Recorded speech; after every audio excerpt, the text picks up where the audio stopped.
진입은 이미 21년에 했다라고 봐야 되는 거고요. 올해도 만들 수 있는 캐파 대비해서는 많은 발주가 나오는데 크게 무리가 없지 않을까 싶습니다. 저희가 교체 수요가 깔고 가면 계속 이렇게 발주량이 이어질 거잖아요.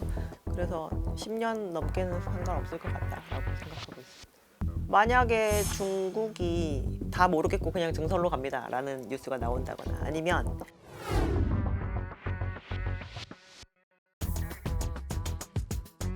특별한 경제 강의 머니 특강. 안녕하세요 주식 초등학교 여러분. 저는 오늘의 특강을 맡은 엄경아입니다.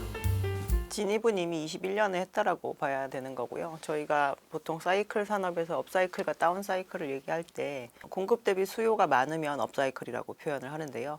지금은 2021년 이후 4년 연속 저희가 글로벌 조선 공급량 대비해서 수요가 더 많은, 그러니까 발주량이 더 많은 상황이 4년 연속 이어졌고, 올해도 만들 수 있는 캐파 대비해서는 많은 발주가 나오는데 크게 무리가 없지 않을까 싶습니다.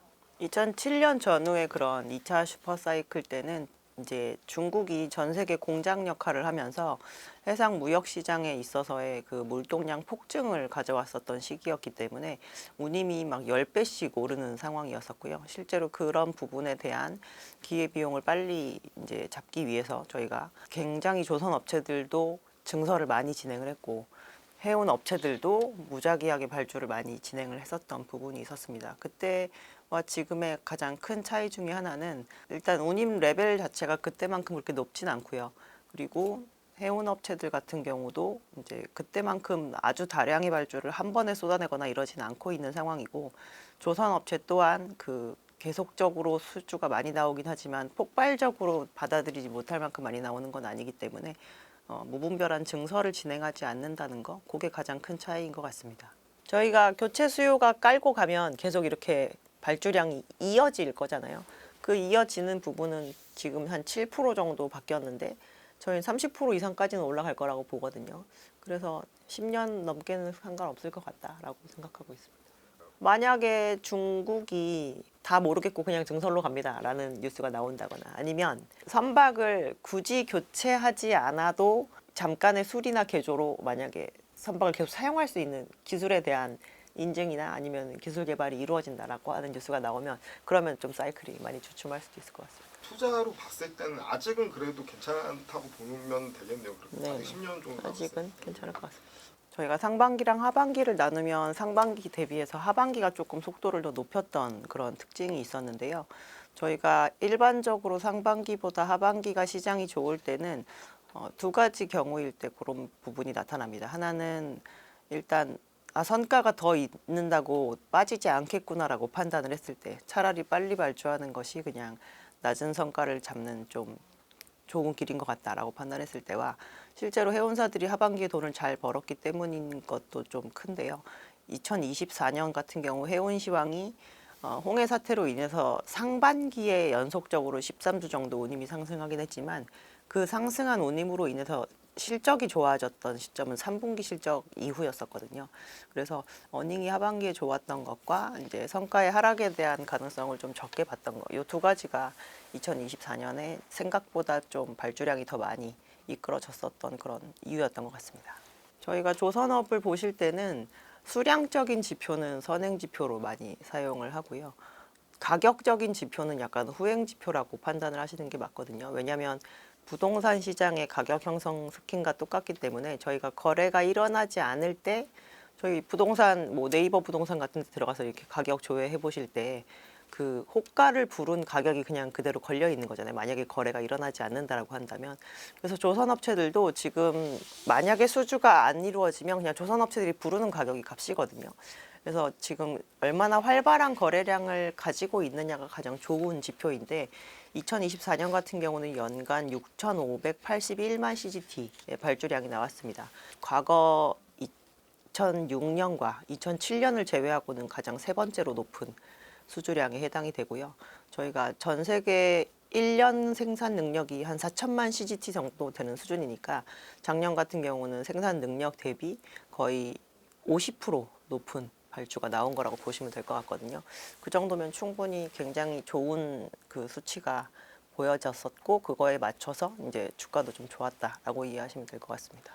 국내 조선 업체들이 거의 월별로 본인들의 수주 상황에 대한 데이터를 공시를 다 하거든요. 그래서 손쉽게 무료로 다 찾아보실 수 있는 자료에 해당이 되니까 각 조선 업체들에 들어가서 그 달의 수주를 보지 마시고 수주 잔고가 어느 만큼 변동이 있는지를 좀 보시는 게 나을 것 같습니다. 그래서 저희가 지금 현재 매출로 잡고 있는 실적은 분명히 좋을 거기 때문에 저희가 매출과 이익을 확인하는 건 어떻게 보면은 조금 그 과거에 받았던 수주의 결과물을 확인을 하는 건데 그렇게 잘 제조하고 있는 가운데 신규 수주는 완전 텅 비어 있다라고 하면 결국엔 3년 뒤의 실적을 저희가 또 보장을 할 수가 없는 것이거든요. 그래서 수주 잔고를 좀 보시고 그렇다고 또 영업 실적에 대해서 안 본 이유는 없으니까 매분기 또 실적 나올 때 실적도 보셔야 되는 상황인데요.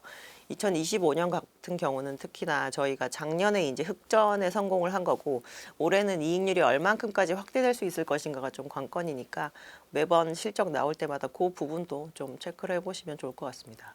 100% 달러로 수출합니다. 원화 기준으로 산정했을 때 당연히 더 이익률이 좋을 수밖에 없고요. 저희가 각각 조선 업체의 정책에 따라서 수주를 받자마자 그만큼을 시장에서 선물한 매도를 100% 하는 기업도 있고 한 60%만 하는 기업도 있고 이런 식으로 차이는 있습니다. 근데 저희가 달러로 만약에 1억 불로 수주를 했는데 그 수주할 당시에는 환율이 1,250원이었었고 매출로 인식을 한 당시에는 만약에 1,350원이다라고 하면 해지를 안 한 부분에 대해서는 그냥 1,250원으로 고정이 되어 있는 거라고 보셔야 되고요. 나머지 해지를 안 한 것만큼 인식할 때 100원만큼의 그 갭을 더 이익으로 얻을 수 있다라고 보시면 될 것 같아요. 100% 해지하는 회사는 삼성중공업 혼자 정도인 것 같고요. 원래 과거의 대우조선해양이었던 현재의 하나오션과 현대중공업은 평균적으로는 한 60% 정도만 한 그 선물한 매도를 했었는데 작년에 1,300원대로 그 환율이 좀 많이 오르면서 그 부분을 많게는 80% 정도까지 높인 것 같고요. 네, 지금은 다시 한 70%대 정도로 이제 좀 조정이 된 것 같습니다. 비용적인 것들의 그 가격 움직임은 이제 변수에서 약간 상수로 가는 분위기인 것 같습니다. 일단 인건비는 저희가 가장 많이 움직였던 시기가 2023년이거든요. 왜냐하면 조선업 자체는 실제로 저희가 직영으로 운영하는 직원들의 그 작업도 굉장히 중요하지만 이렇게 바깥으로 연결되어 있는 협력업체들의 그러한 그 인건비에 대한 지불 그게 되게 중요한 그 산업입니다. 근데 저희가 23년에 그 조선 업체의 본진에서 굉장히 많은 신규 채용을 일으켰잖아요. 그래서 실제로 협력업체에 계신 분들이 이제 본청으로 이동한다거나 이러한 움직임도 많았던 것 같고, 그리고 그렇게 되어서 이제 협력업체 같은 경우는 외국인을 옛날보다 좀 더 많이 고용을 해야 된다거나 이러한 어려움이 있었습니다. 그래서 효율이 별로 나오지 않는 인력임에도 불구하고 일정 수준의 이제 인건비를 지불을 해야 된다거나 이러한 상황이 되니까 인건비 단가 기준으로 봤을 때는 상승률이 너무 높은 거죠. 근데 그렇게 저희가 고용 숫자가 확확 변하는 시점이 이미 지나갔거든요. 저희가 24년 실적에서도 확인을 하셨겠지만 대부분의 조선 업체들이 되게 두 자릿수 정도의 매출 증가를 쉽게 보인 상황입니다. 이거는 조선 업체도 잘 돌아갔지만 이 조선 업체가 잘 돌아가게 하기 위해서 협력 업체들이 제때제때 제 시간에 뭐 블럭이 되었건 아니면 기자재가 되었건 이런 건 납품을 잘 해줬기 때문이거든요.